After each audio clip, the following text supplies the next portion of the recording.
Good morning, good afternoon, or good evening, whenever and wherever you're watching or listening. This is the Stochastic NHL DFS Strategy Show, and I am your host, Michael Clifford. Obviously, still a few things with the site. I just want to mention, of course, all the data.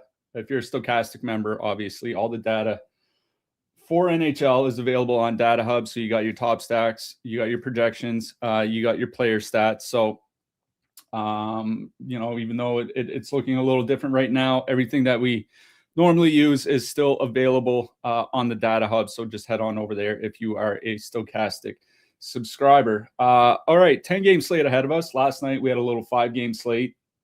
Not a very exciting slate, I must say. Carolina 1 did pretty well. Sebastian Aho had a pair of goals. But we had 5 games last night, and we had 10, 11, 16, 18 goals in those 5 games. No game more than 5 goals. So not a high-scoring affair, but we had a couple good nights in the Discord, so congrats. If you were in the green last night, if you weren't, as Josh always likes to say, you can't hit the nuts if you don't play. Jets bust. Yeah, Jets big bust. I think Hitno Toad asked in the Discord today, is Winnipeg's top line doing worse than last year? I'm not going to spend a whole lot of time into it, but like on his pace right now, Gabriel Velarde's on pace for a career year. Kyle Connor's been pretty much what he was last year. Mark Scheifele, I think, is I think it's a career best points per game high. If not, it's the second high. So they're doing perfectly fine. They're just in a little skid right now. Teams go through that. It happens, but we're not going to waste any more time. We do have 10 games to get through, so let's get through them. Using implied goal totals, I'm calculating these myself from Pinnacle, so they might be a little bit different than if you look at Fantasy Labs or if you have your own data or whatever. But Minnesota Wild going into Columbus. Minnesota has a 3.0 total. Columbus has a 2.8 total. Expecting the same top 6 for Minnesota, so Kaprizov, Boldy, Eriksson Ek, then Yurov and Tarasenko down on the second line. As far as we know, Columbus isn't going to be changing up their lines. They're going to be looking at Voronkov, Fantilli, Marchenko, second line of Monahan, Jenner, and Chinnikov.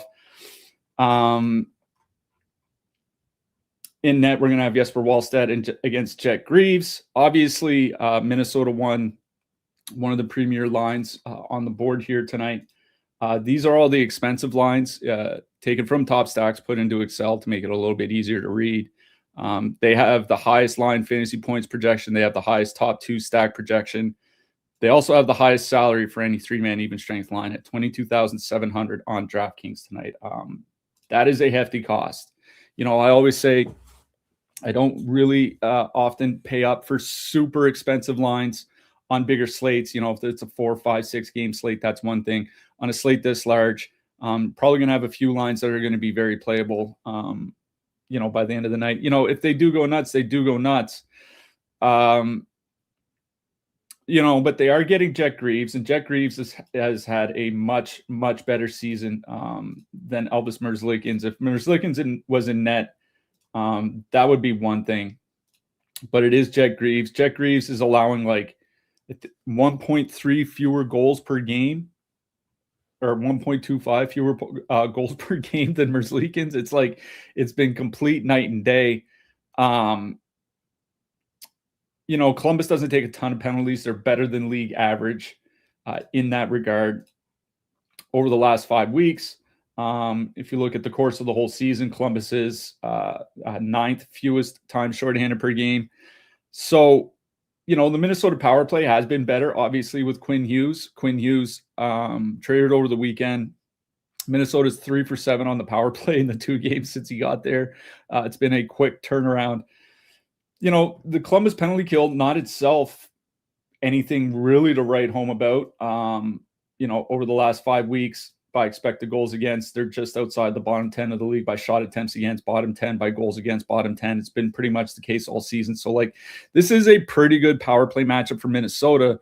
The problem is that line is 22,700, and then you add in Quinn Hughes. That's who is 7,200, all of a sudden that top line with just Hughes, and remember, you're leaving off Tarasenko. That line is those four guys are 29,900. You add in a goalie, you have 3K left per roster spot for your other four roster spots. Like it gets pretty thin pretty fast. Kaprizov always fine as a one-off. Boldy always fine as a one-off. If you do want to play just Minnesota 1 and chance it that Hughes doesn't have a huge involvement, I mean, go ahead. Here's the problem. Minnesota is going to be missing half their blue line again. No Jonas Brodin, no Jake Middleton, no Zach Bogosian.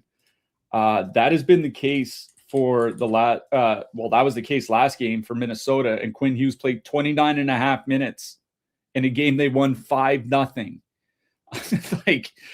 I know he only had one assist on those 5 goals. I don't think that's something that's going to happen too often. Like if this team gets 5 or 6 goals and Quinn Hughes is playing north of 30 minutes, you have to imagine he's involved. So that's a tough thing with Minnesota 1 here is that, they do have the highest top 2 stack mark on the night. They are the most expensive line. And if you play a defenseman, then I think you probably should play with them. All of a sudden you're looking at pretty much punting 4 roster spots. You can do it. It's tough. I don't think I'll be doing it. You want to dip down to Minnesota 2. Like, I guess that's fine. Yurov and Yakov training 2.7 expected goals in their 100 minutes together. Like, they've been good. They get decent minutes, mid-teens, like 15 to 17, something like that. So perfectly fine. I do like Minnesota here. I just think the top line is far too expensive, especially if you have to include Quinn Hughes. Brandon asked, can you Tarasenko one off? I think that's fine. Like I said, that second line does get decent minutes. Tarasenko's still under 4K. It is a good power play matchup. So yeah, like I don't mind that. Certainly, like I said, the Minnesota top line, considering the spot, considering all the minutes they play, considering how good they've been at 5-on-5, considering how good of a power play spot it is, like they're the best even strength line on the night. It's just once you throw in Quinn Hughes, which I think, like I said, you probably should do, it's just obscenely expensive. So probably won't be playing Minnesota here tonight. On the Columbus side, the last 15 games for the Columbus top line, 2.9 expected goals for per 60. That's good, but not great. You know what I mean? The price has come up since Tuesday. Right now, they're 17,100. Fantilli, Marchenko, Voronkov, 9.7% top 2 stack, 8.8% projected ownership. For the mid-price lines, and I have that classified as between 14,000 and 17,500. They do have the second highest projection behind only Montreal. So Columbus 1 isn't in a bad spot here. And here's the thing. The thing about Columbus 1 is Columbus tends to use their third line in shutdown matchups. So if Quinn Hughes is going out with the top line at even strength, and Cole Sillinger and Charlie Coyle are going out against the top line in a shutdown match, that leaves the Columbus top line against those second and third pairs for Minnesota for what probably should be a good chunk of the game. Like, that's not a bad spot to be. Minnesota penalty kill has been a lot better over the last 5 or 6 weeks. Not elite or anything, nothing to be terribly scared of, but better. At 17,100, I think, Columbus 1 firmly in play here.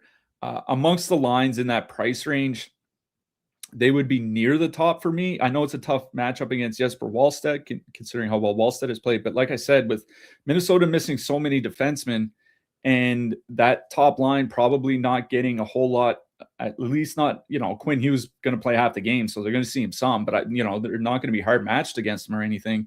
You're going to go get those second and third pairs from the Wild. I don't mind Columbus 1 here, honestly. You want to dip down to Columbus 2, okay. That Columbus third line, Charlie Coyle, Cole Sillinger, their last 15 games, 3.1 expected goals, 68 shot attempts per 60.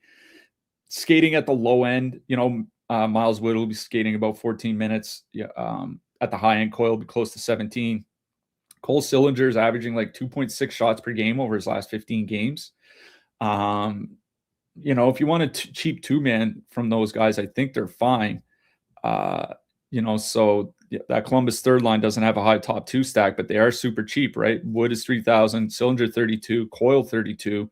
Throw a couple of those guys in if you want to get to your Edmonton power play stacks or something like that. So I think Columbus 1 is actually what I like best in this game, considering they're over $5,000 cheaper than Minnesota.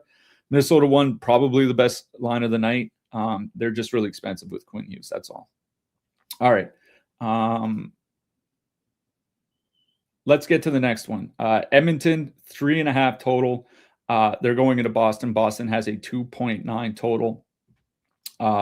Boston not expected to make any changes up front. Lindholm, Geeky, Pasternak top line. Zaka, Middlestad, who's Nutinov, second line. 140 minutes with Elias Lindholm on the top line. 2.7 expected goals, 58 shot attempts per 60. Here's the thing that kind of bothers me about Boston. Like, I want to say just straight up, this is a pretty good spot for the Bruins. It's been 12 games since Zach Hyman got back for the Oilers. In those 12 games, the Oilers have 3.5 expected goals against per 60. It's the third worst rate in the league. They've gotten some better goaltending, not great, but better goaltending. It's saving them some goals against, but even the goals against are below league average in that span. It's not a bad matchup for Boston 1, honestly, especially where, they get second and third line matchups. They're not going to see that much of Connor McDavid's line here tonight. McDavid's line's been good defensively. The rest of them haven't really been that good. So it's not a bad spot for Boston 1. Boston 1, 18,800. Top two stack of 12.4%. So fourth highest top two stack of the expensive lines here tonight. Ownership under 8%. So everything's lining up there. I think one of my problems is, I do write about season-long fantasy hockey. One of the things that I wrote about today is that Elias Lindholm is one of the players that looks like he's ripe for regression, and that's not a great thing considering he hasn't been super productive as it is. But I'm just going to bring up a little bit of research that I've been going through.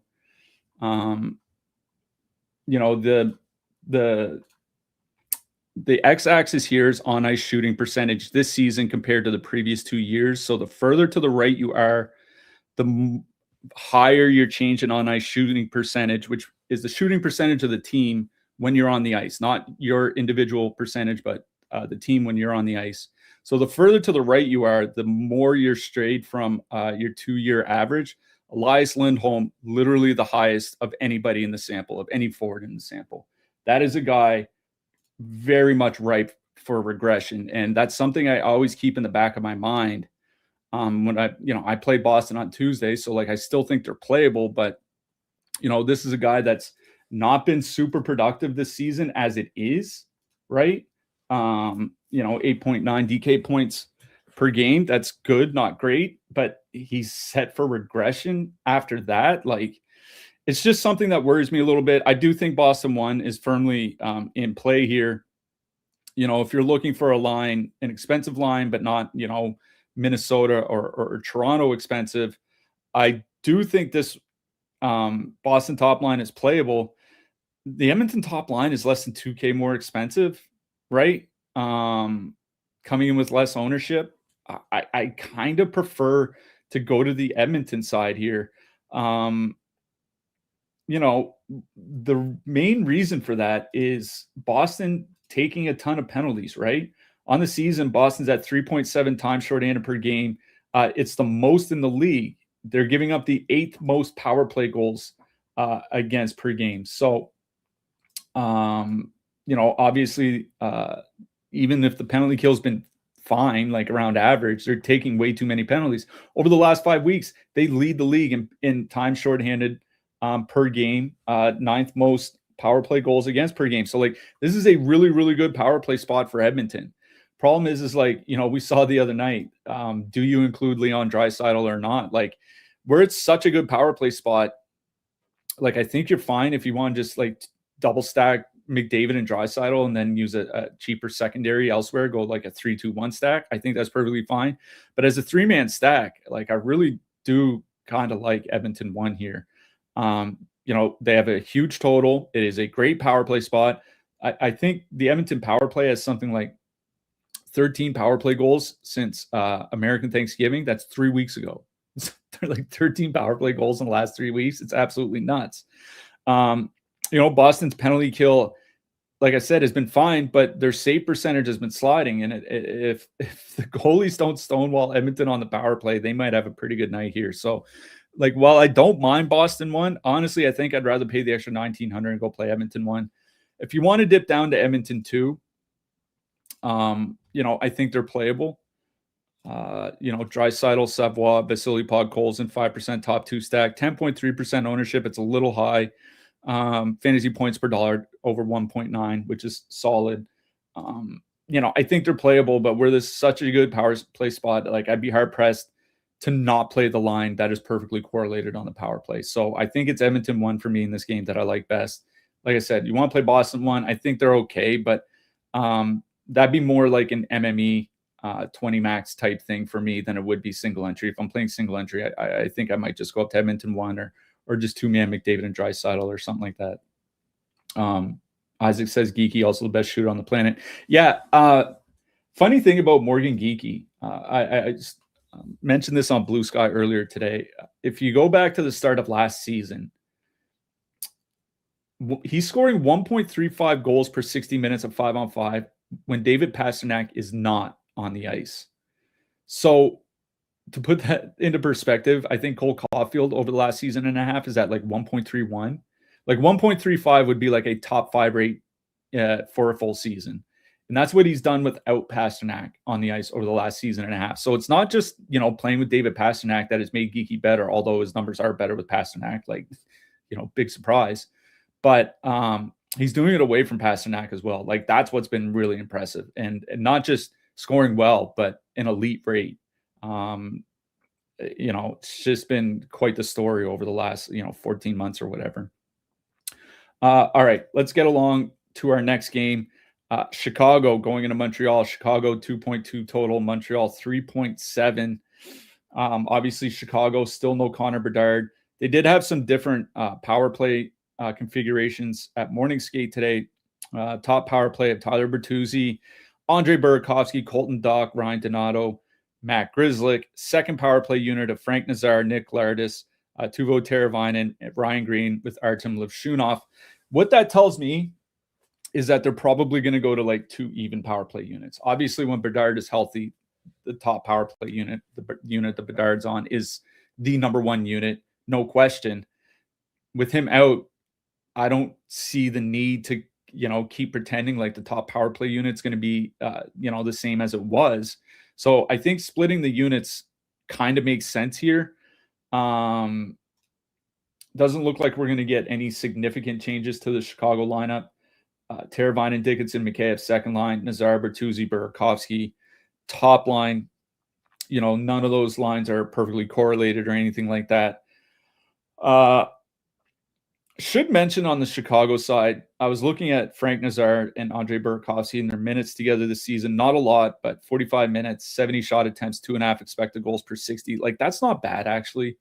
And, Montreal has really had their defensive issues. The last 15 games, the top line was Zach Bolduc, 3.1 expected goals against. That's way worse than league average. League average 2.5. The second line, 3.5 expected goals against per 60. So I know Chicago doesn't have a big total here.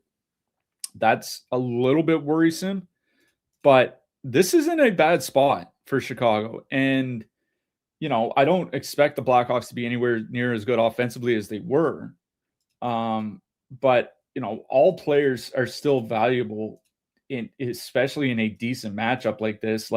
Frank Nazar is probably going to have to play over 20 minutes or certainly very close to it. And Tyler Bertuzzi, Andre Burakovsky, I think they were both around 19 minutes in their last game, that game with Hope Bedard.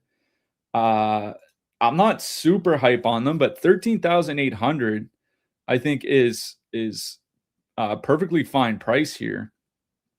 I think they're okay as a filler. I'm not running out to play them. I do think they're playable. Was Lardis a good AHL player? Yeah. I think he was their leading scorer when he got called up. if I'm not mistaken. So he certainly has skill. Should mention Ryan Green, Nick Lardis on the second line, or on the third line, sorry. Both correlated on the second power play unit.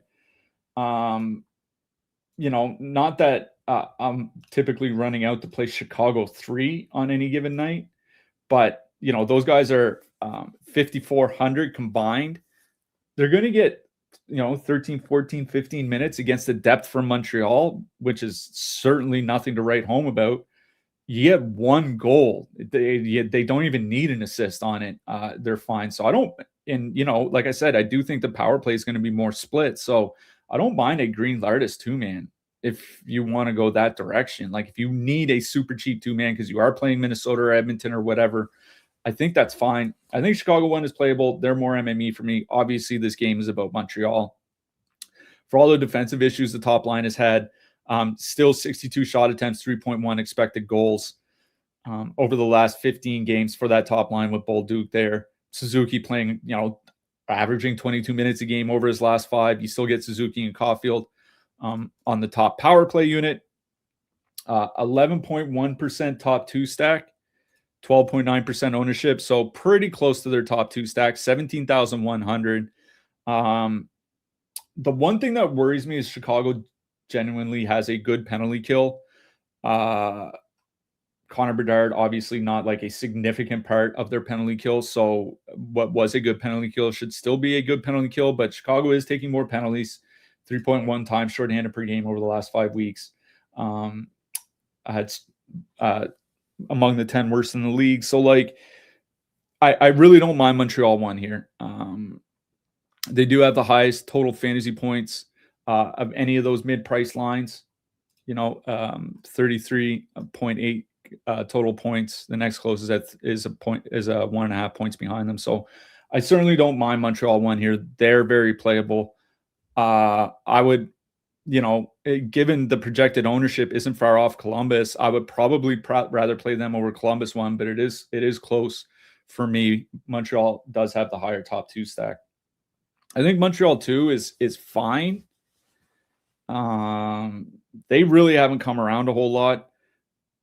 Last 10 games, 40 shot attempts, 1.8 expected goals, 2 actual goals per 60 at 5-on-5. Like they're just not doing a whole lot. If you want a one-off Oliver Kapanen, like I think that's okay.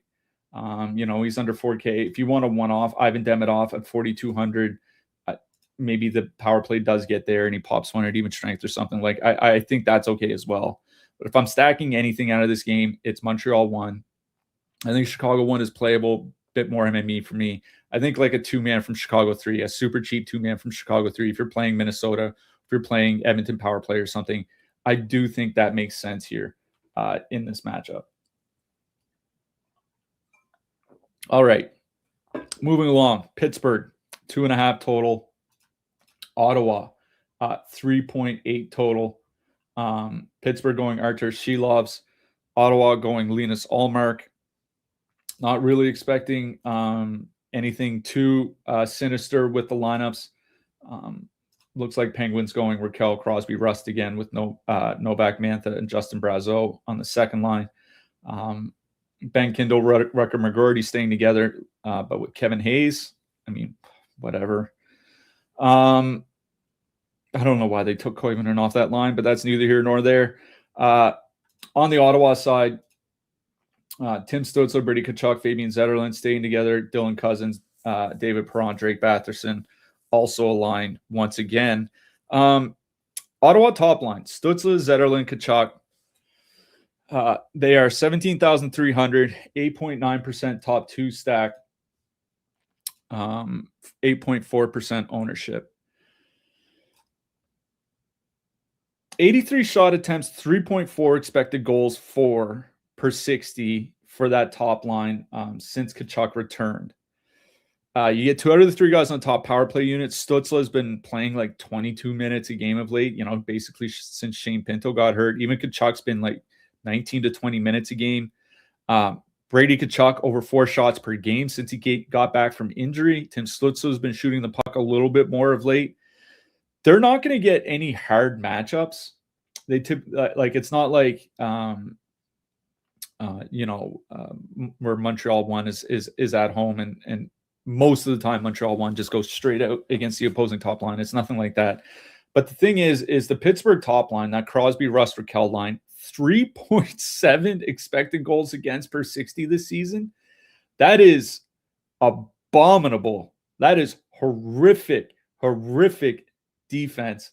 The second line, I love Tommy Novak. He's not a great two-way center. Justin Brazeau has been pretty good offensively this season, but he's not a two-way winger. That second line is not going to be good defensively. So, this is a pretty good matchup for the Ottawa top six, particularly the top line, especially with all those minutes. Like I said, modest ownership, under 9% with the top two stack of 9%, 17,300. They're not perfectly correlated, which is what kind of sucks here. Because Ottawa does derive a lot of their value from the power play, but they're 3.1 power play opportunities per game over the last 5 weeks, just outside the top 10 of the league. Pittsburgh is taking their fair share of penalties, 8th most in the league over the last 5 weeks. So, even though Pittsburgh's penalty kill has been solid, not a bad power play matchup here for Ottawa. And I don't have a ton of faith in Stuart Skinner in net. I know Shelovs is starting. I don't have a ton of faith in Artur Shelovs either. I really do like Ottawa one here. Now, I feel like I feel like I'm going to kick a football being held down by Lucy. I've played Ottawa one a handful of times this year. They burn me each time. And the thing is if you play single entry, most of the lines you play are going to burn you. That's just how it kind of goes. I do think it's a really, really good 5-on-5 matchup. I think it's a solid power play matchup. They're fairly cheap, all things considered, considering the amount of ice time and the shot volume that they get. 17,300. I really do like Ottawa one here. I like them more than Montreal. I like them more than Columbus. Ottawa 1. Ottawa 2, I think, is also firmly in play here. Not super expensive, 13,400 for that Ottawa line. 2.5% top two stack, 5.5% ownership. So they are going to be fairly chalky. But Cousins and Batherson are on the top power play. I talked earlier about Elias Lindholm regression. I think Drake Batherson might have the same issue as well. But where those guys are playing 19 minutes and they get that all-important top power play time, I do think Ottawa 2 is perfectly playable here. But Ottawa 1 is my favorite line in this game by quite a wide margin. Ottawa 1, Ottawa 2, I think they're fine. On the Penguin side, 19,000 for the top line. They do have, there are 6 lines tonight priced between $18K and then at the upper limit with Minnesota 22,700. Of those 6 lines, the highest fantasy points per $1,000 does belong to Pittsburgh 1. 1.85 projected fantasy points per 1,000 against 1.83 for Boston, and then down from there. And they're not carrying a lot of ownership, 6.5%. Less than Boston, less than Ottawa that we just talked about. 19K is a fairly steep price, but it's not obscene. They are perfectly correlated. The 3 games since Raquel returned, they've been skating 21 to 22 minutes a game. Brian Rust averaging over 3 shots per game over his last 10. We know how good Crosby has been this year. It's not a good matchup going up against Ottawa. Obviously, Ottawa a very good 5-on-5 team defensively, but who hasn't been good is Linus Ullmark. They're having the same problem as Montreal. Is they're just they're just not, the goalies aren't playing well. Linus Ullmark has an .879 save percentage with allowing 3 goals against per game. Those aren't good numbers, especially the save percentage. So one thing I do worry about for Pittsburgh is they might not get a lot of shot volume. That might put some of the shot bonuses in peril. But if Linus Ullmark doesn't start playing better, this is a pretty good matchup against a goalie that's been terrible this year.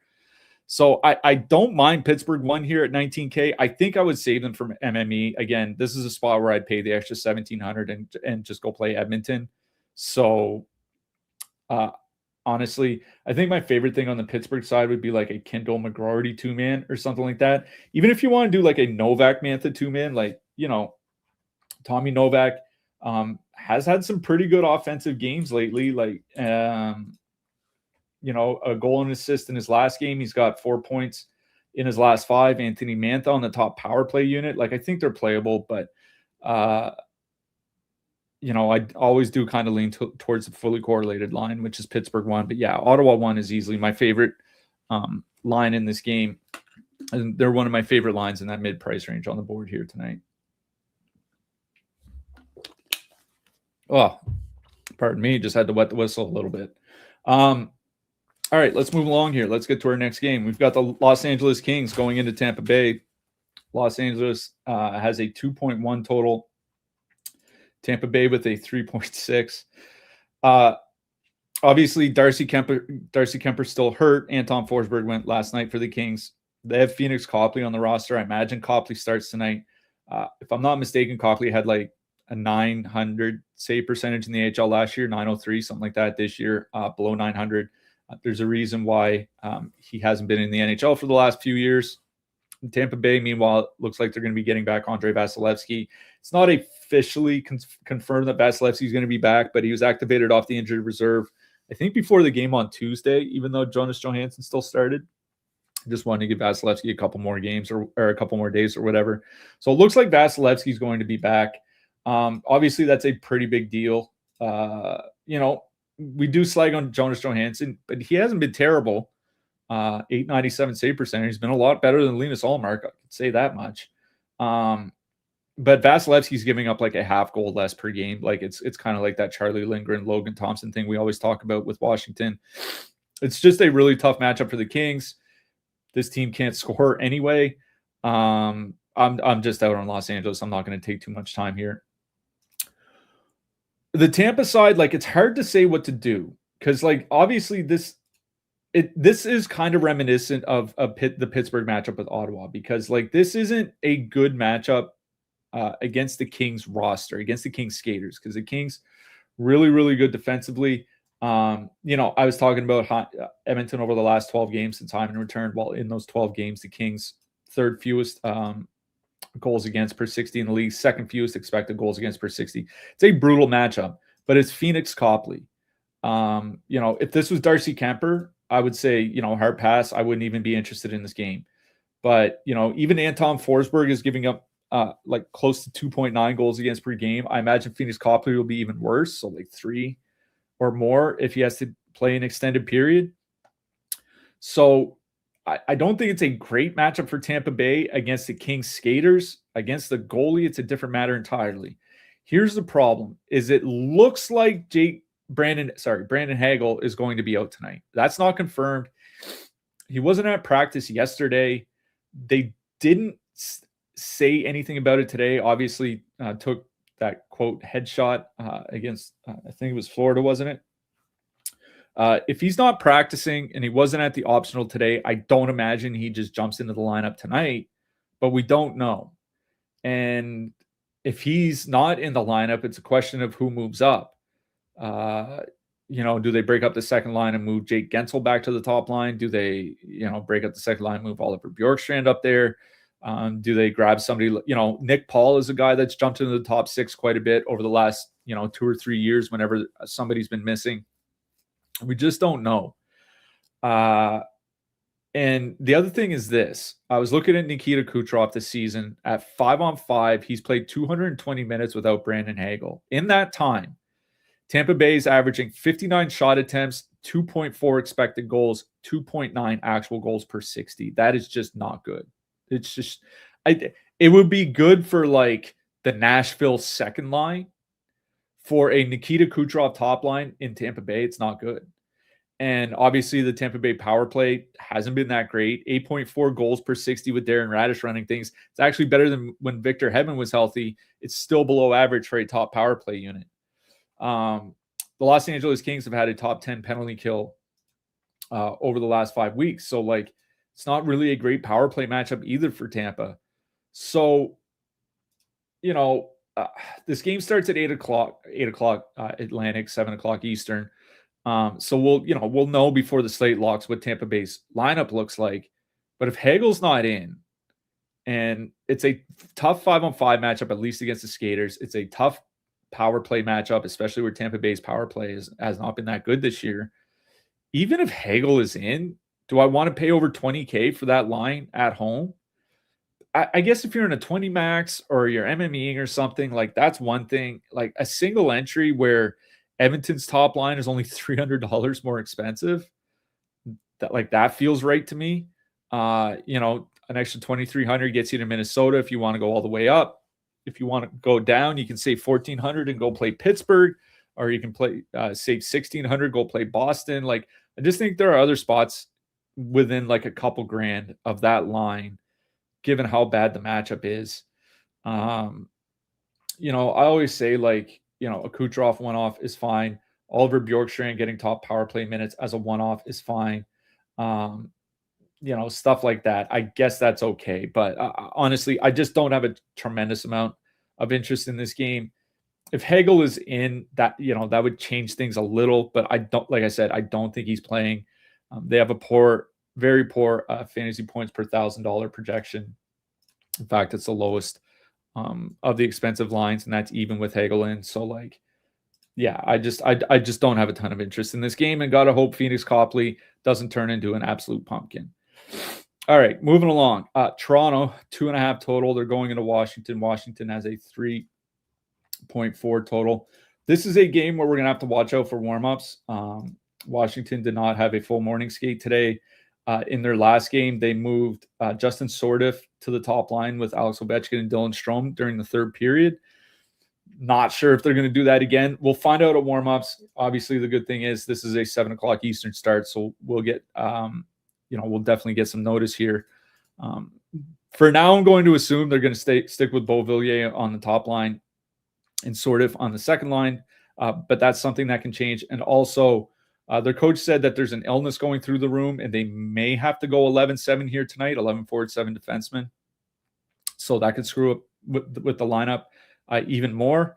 Just a couple things to keep in mind. I was looking at the Washington top line in all their minutes together for Ovechkin and Strome. When they have anybody but Anthony Beauvillier on the top line, 2.6 expected goals for per 60. Like it's a little bit better than league average, but certainly not great and nowhere near as good as they've done with Beauvillier on the top line.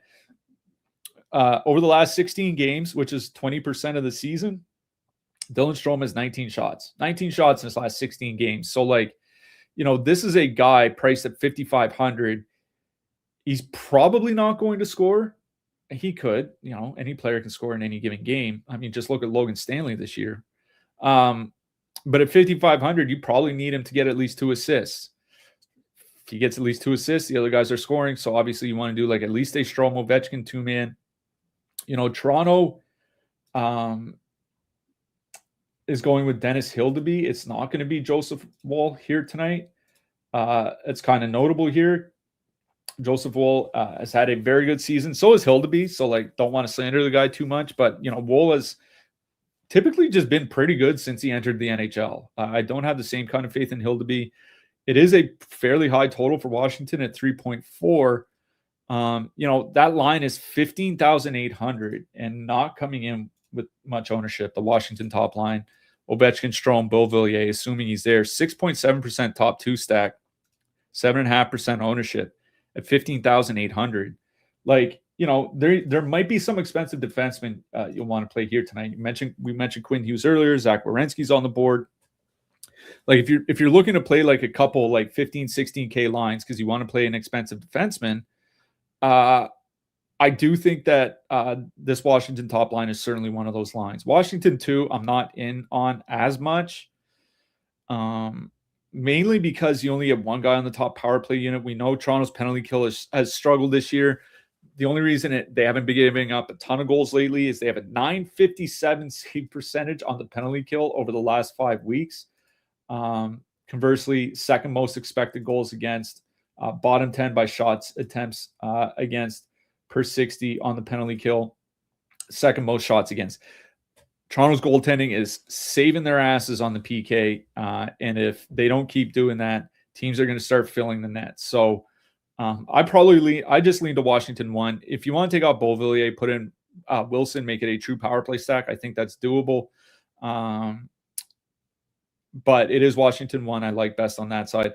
On the Toronto side, like the thing with the Caps is like the way to get to Washington is on the power play.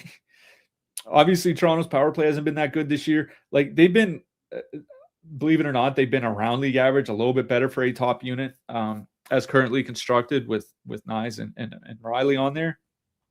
But they're not drawing a ton of power plays. 2.3 per game over the last 5 weeks. It's the second lowest rate in the league.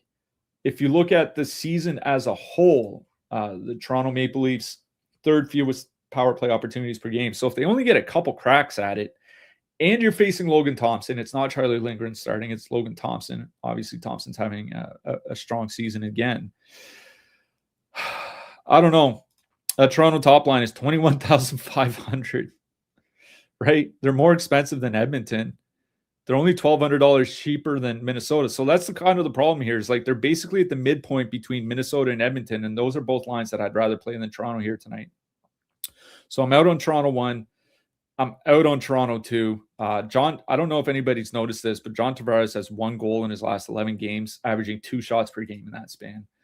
Whatever he was doing through the first 6 weeks of the season, 6-7 weeks, it stopped over the last 4 or 5 weeks. So, not in on Toronto 2. Not really a fan of the Leafs here tonight. Much more on the Washington side. Washington 1 for sure. Like I said, if you want to add Wilson for additional power play stacking, I think you can do that. Assuming Ethan Frank is going to be on the top power play, if you want to use him instead of Wilson, Frank is only 3,100. It would make that stack, I think, 15,500. Perfectly fine. But more in on Washington 1 for me. Just watch for warm-ups in case we do get some changes, whether they go 11-7 or whether some guys are out sick. All right, let's get to our next one. Philly. The Flyers have a 2.7 total. Buffalo, they're going to Buffalo. Buffalo Sabres have a 3.4 total. Sam Ersson starting for the Flyers. Looks like Alex Lyons starting for Buffalo. Buffalo certainly has very interesting line combinations. Peyton Krebs looks like he's going to play. He's going to be on the top line with Tage Thompson and Josh Doan. Second line of Josh Norris, skating with Alex Tuch. Third line, Ryan McLeod, Jack Quinn, Zach Benson. 135 minutes together for Tage Thompson and Josh Doan this season. 3.2 expected goals, 61 shot attempts per 60. Thompson over 3 shots per game over his last 10. Doan and Thompson both on the top power play unit. That Buffalo top power play, 11.6 goals per 60 this year. Like, that's not Edmonton territory, but it's the next tier just below it. Really, really, really good power play with Josh Doan for Buffalo this season. And they're going up against Sam Ersson, right? Dan Vladar is getting the night off. Sam Ersson starting for the Flyers. Vladar's had a very good season. Sam Ersson has not. 870 save percentage for Sam Ersson, 3 goals against per game. It's about 0.6 goals higher than Dan Vladar, which is worse than the Washington split we talked about. So, Buffalo won. I think they're playable here. 14,500 for Doan, Krebs, and Tage Thompson. 3.4% top 2 stack, 7.6% ownership. But look at that fantasy points per thousand, 1.58. It's the second lowest of all the mid-price stacks. The only one lower is Tampa, facing the Los Angeles Kings, who might be the best defensive team in the league. So this is a line that, compared to other lines in the price range, has a very poor points per $1,000 projection. Is coming in at over 2x their top 2 stack. I don't know. I don't hate the line. I swear to God, I wish it was literally anybody else, any other winger in the top 9 except for Peyton Krebs. Give me an Alex Tuch, give me a Jack Quinn, give me a Zach Benson, literally anybody but Peyton Krebs. I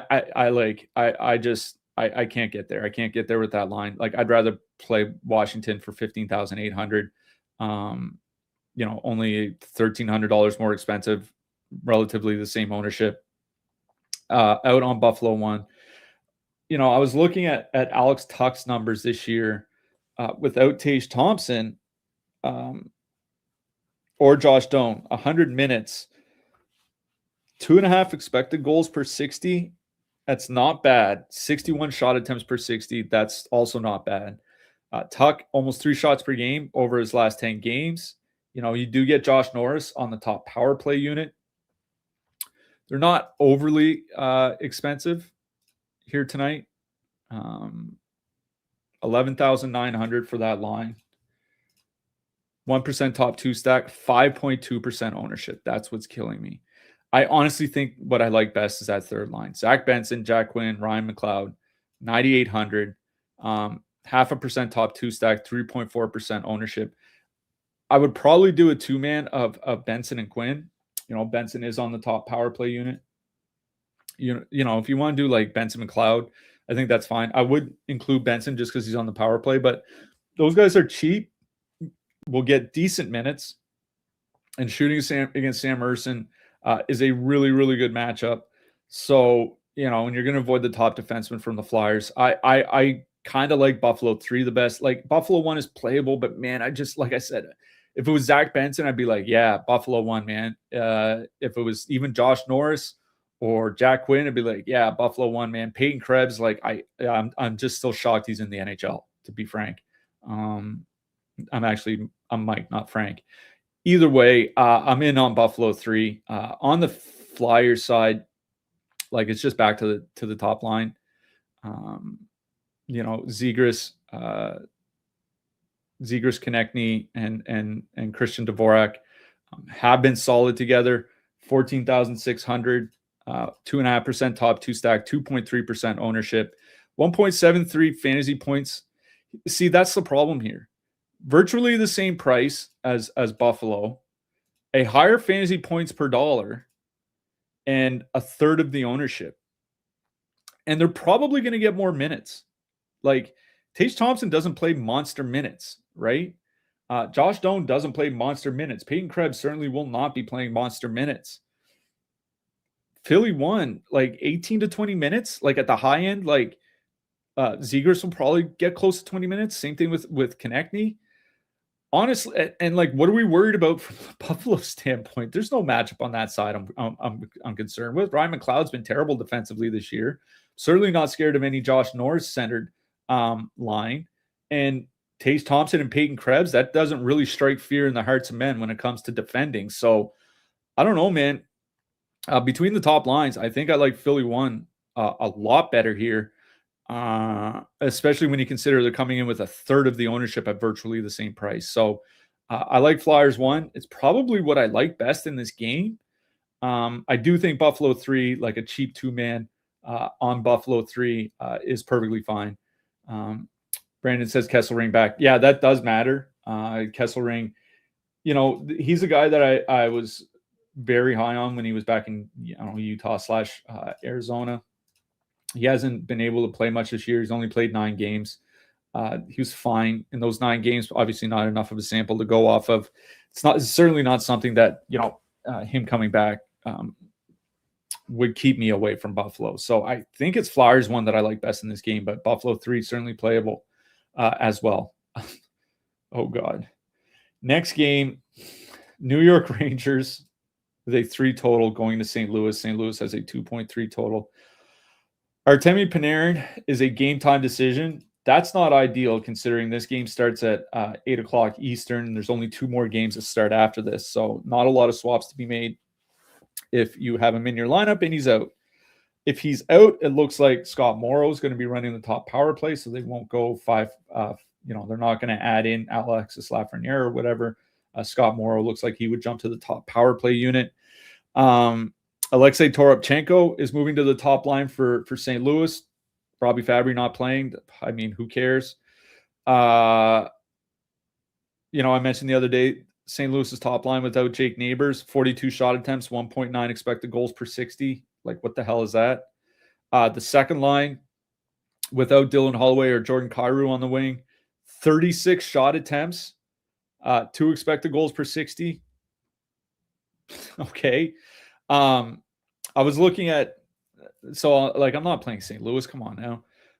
On the Rangers side, Mika Zibanejad in his minutes this season without Adam Fox on the ice, 2.3 expected goals per 60. Anybody who watched the Rangers on Tuesday night, you'd be nodding and saying, yeah, that makes a lot of sense. JT Miller down on the second line, 285 minutes without Adam Fox on the ice at 5-on-5, 49 shot attempts, 2.1 expected goals per 60. All those numbers, much worse than league average. The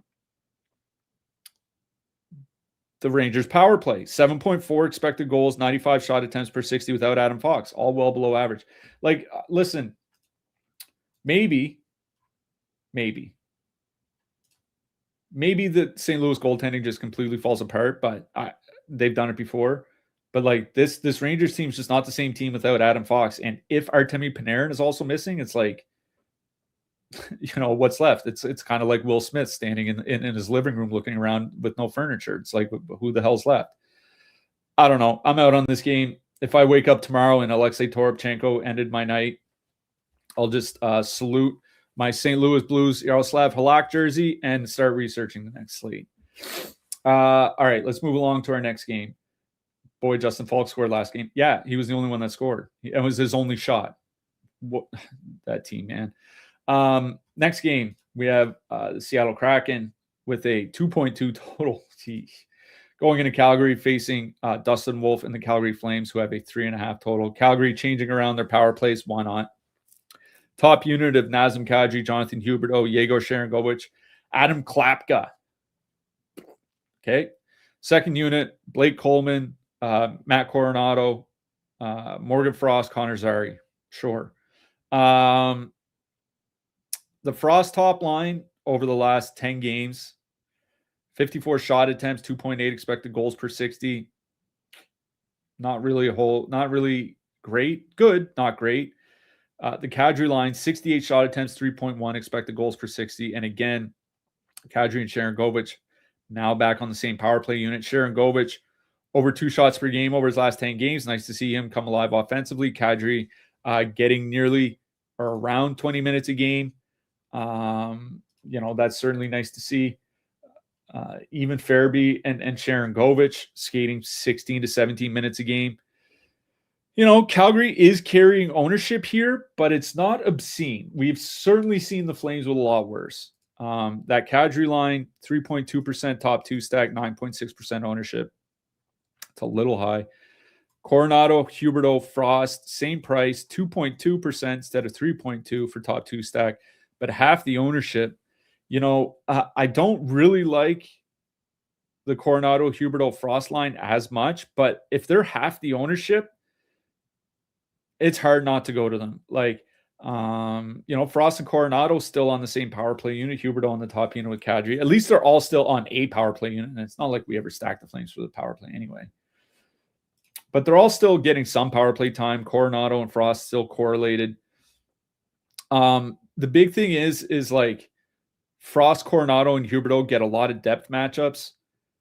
That's probably going to mean seeing a fair bit of like Chandler Stevenson here tonight from Seattle, or Shane Wright, or whatever the fourth line ends up being. Point is, really, really good 5-on-5 matchups, especially once you get away from the Matty Beniers, Jordan Eberle matchup, which they won't see any of. I really do like the Frost line here. Genuinely like them. Under 5% ownership, 13,200, so you can fit them in with, your Bostons or your Pittsburghs. If you want to play, a super expensive defenseman, you can put them in with your Columbus or Ottawa or Montreal or what have you. I really do like the Frost line. For some reason, if you want to play the Kadri line instead, absolutely no issues. On the Seattle side, I just put a giant X through the whole team. I don't know why you play them. Beniers and Eberle are going to be going out against Backlund and Coleman. That is straight up one of the worst 5-on-5 matchups you can get in the NHL. It's not like the Seattle power plays anything special. It's below average. Calgary doesn't take a ton of penalties. like I said, I don't know why you play Seattle here tonight. I say that, congrats to Freddie Gaudreau on his natural hat trick or whatever, but out on Seattle, in on Frost. Like I said, I think the Kadri line is fine as well. All right. Is Buff Philly a game stack option or not enough offense? I mean, I think you can game stack it. Any game with a 6 total or higher, I think is game stackable. The only times I don't game stack is when it's a 5.5 or total. So where it's a 6 total, I think it's fine. The thing is like there are only so many expensive players in that game. So like, even if you put in Rasmus Dahlin, like you're probably playing a lineup with 2 super expensive defensemen, which I guess you can do, but probably not something I would be super into. Like I have no issue with the game stacking. Like just in general, as long as the game has a 6 total or higher, which this game does, I'm fine with game stacking. This probably isn't the one that I would target personally. The next game that we'll talk about is probably one that I would certainly go after. Chicago, Montreal, Edmonton, Boston. But yeah, I don't have anything against it explicitly. I think it's fine. Let's get to that final game. We have the Dallas Stars with a 4.0 total going into San Jose to face Alex Nedeljkovic and the San Jose Sharks. The Sharks have a 2.1 total. Dallas is in an interesting spot here because I'm not super concerned about any of the 5-on-5 matchups that San Jose can throw at you. Even their shutdown line with Alex Wenberg is at 3 expected goals against per 60. It is what it is. The issue here is like, which line do you really want to use? My instinct is to go to Hintz, Benn, and Robertson for this reason, is that Hintz, Benn, and Robertson are going to get second and third line matchups, and against the Sharks, that's exactly where you want to be. Jason Robertson has typically shot the lights out, but Robertson down to 28 shots in his last 10 games, under 3 shots per game, where this guy was over 4 shots per game for like 20 or 25 games or whatever it was. That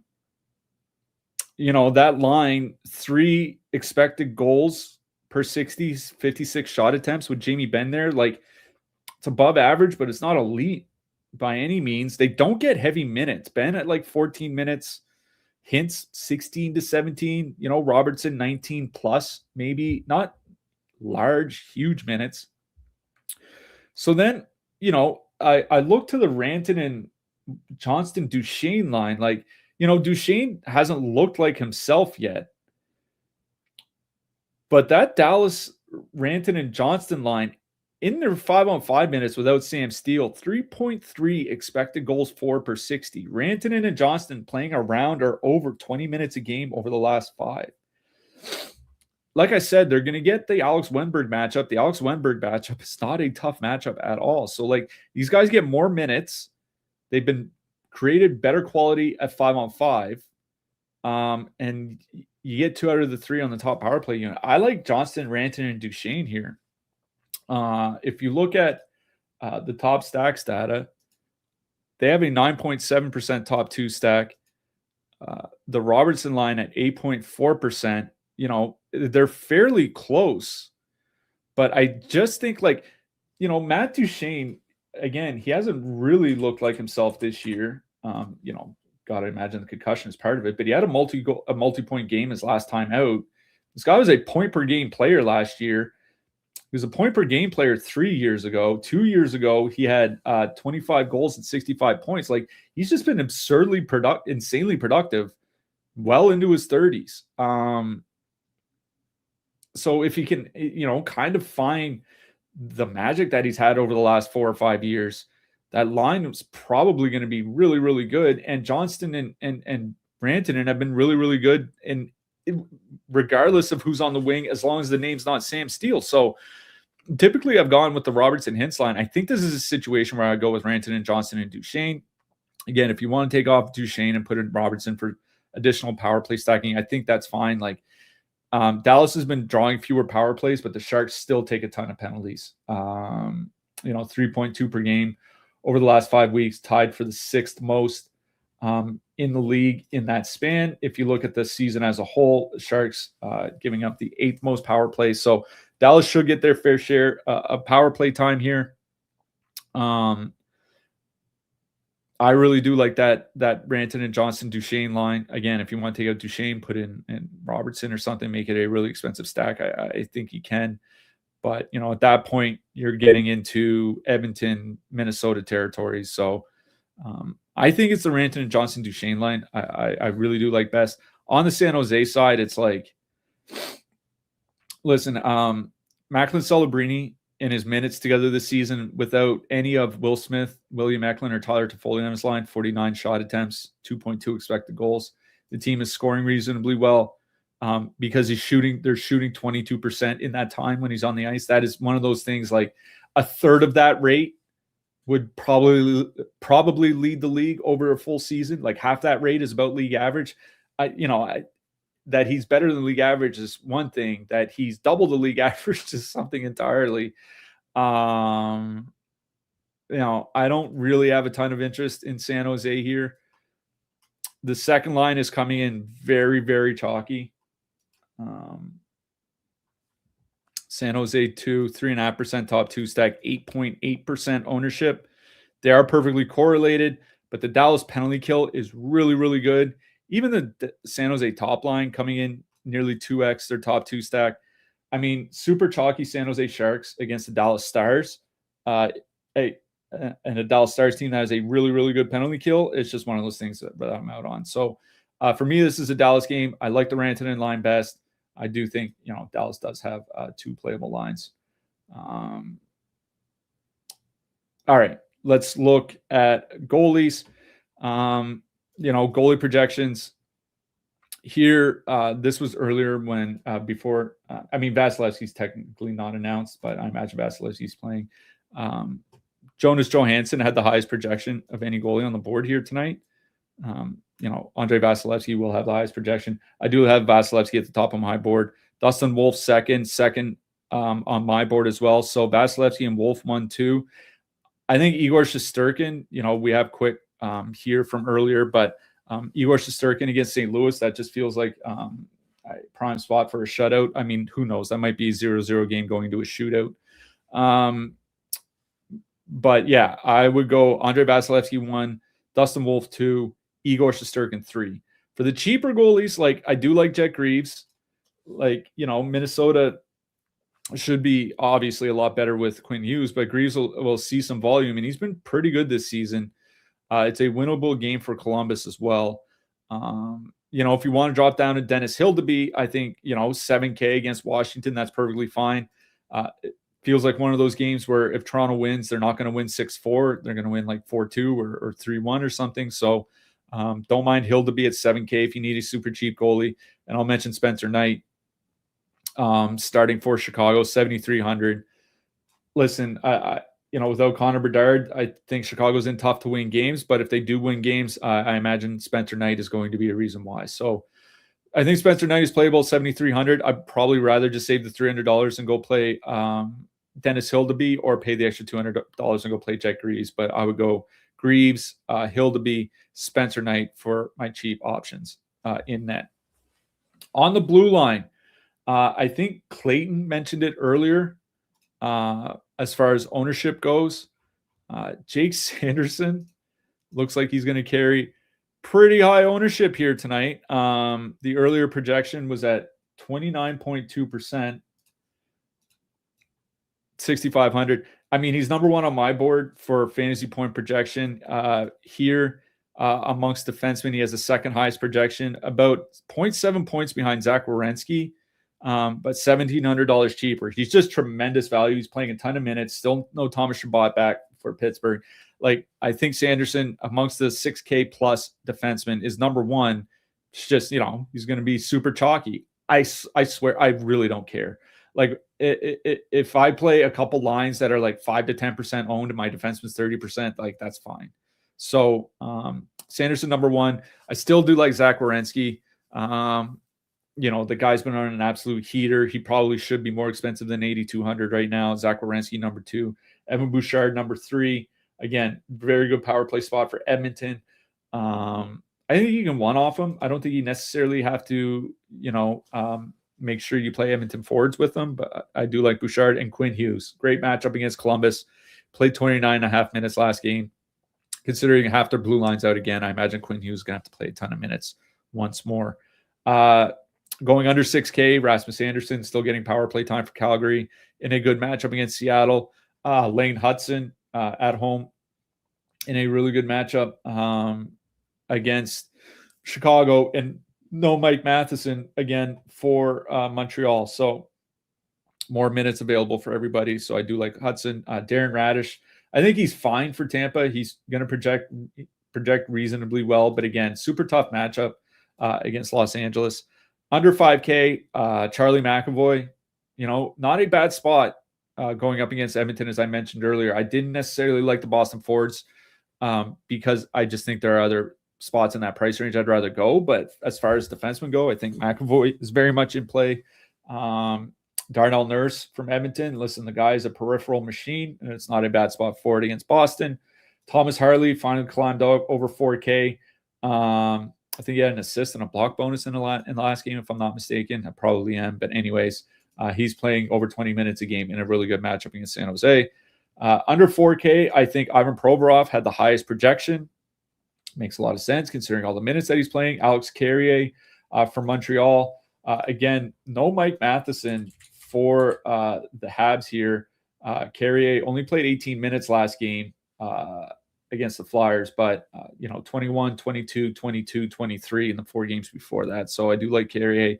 Matt Roy for Washington. Just watch Washington. If they go 11 forward, 7 defensemen, I'd be less inclined to play the cheap defenseman. Artem Zub for Ottawa. Listen, until Thomas Chabot comes back, I think Zub and Jordan Spence are both playable. Jared Spurgeon projecting well for Minnesota just because it's such a good matchup against Columbus. John Klingberg, the guy's on a streak, man. What can I say? He's projecting reasonably well under 4K. I can tell you I'm not playing him, but he's projecting well. It is what it is. Under 3K, Rasmus Ristolainen for Philadelphia. I don't think it's a revenge narrative with Buffalo anymore, but I mean, who knows? Nikita Zadorov under 3K for Boston. Matt Grzelcyk running the top power play for Chicago. I'll mention Michael Kesselring, and the only reason I'll mention him is because he's 2,800, and Connor Timmins may be out tonight. So if Timmins is out, maybe Kesselring gets more minutes than he should, or otherwise would. Sorry. So I'll mention Michael Kesselring. Owen Power also fine as well, and Alex Vlasic from Chicago playing 20 minutes a game, going up against the Habs here tonight. All right, that'll do it for today. I know there's a 5-game slate for tomorrow. I don't think we're going to have a show. We're just going to take the day off and then come back for Saturday. We'll let everybody know in the Discord in the morning, and it'll be posted on YouTube if we do have the show. I don't think we are, but just stay posted for that. Thanks, everybody, for tuning in. Certainly appreciate your support and all the patience over the last couple of weeks. My hat trick pick for tonight, I mean, what can go wrong with relying on the Buffalo Sabres to do something well? Josh Doan is my hat trick pick for tonight. Again, thank you, everybody, for tuning in. Good luck. We'll talk to you either tomorrow or Saturday, or just message me in the Discord. We'll see you later.